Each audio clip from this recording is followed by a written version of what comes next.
sometimes stories are so bizarre they don't sound real, but this one is. Have you ever found yourself volunteering for a chore or a task that ends up being so strange and bizarre that you... So I volunteered to dig a grave.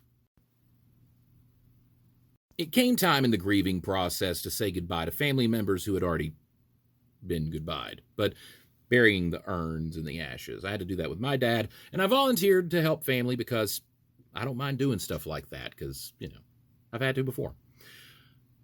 I guess I missed the part in the conversation where we were going to be burying these urns over an already existing grave, but I was probably tick-tocking in all fairness.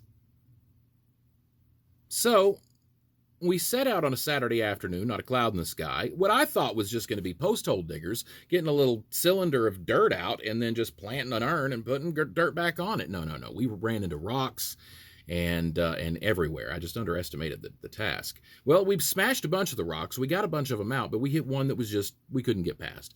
And so father-in-law looks at me and says, hey, we got to probably dig more that way, maybe that way, which is always a phrase you want to hear when you're digging in a graveyard. So we dig, we get the hole where we need it, and we start getting further down. We bypass rocks, we smash them, and we feel like we're really accomplishing this.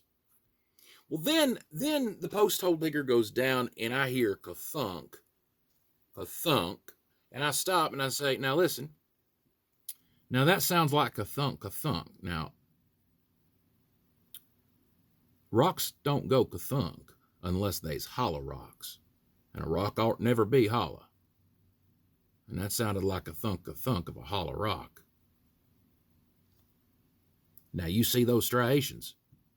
Those striations down there look like metal on metal, as in,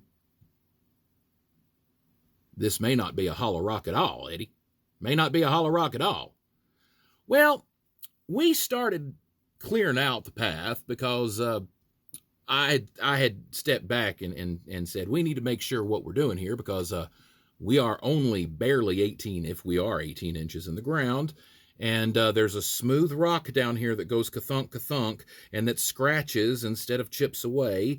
And it's real smooth. And if I hit vault, I'm going to have a real bad day. And hand me that crowbar real quick, which is another statement you want to make when you're in a graveyard. Anyway, so I start digging around the side to reveal this smooth, even lip, and that's when we stood up and looked at each other in that horrible moment and realized that we had Mandela affected ourselves.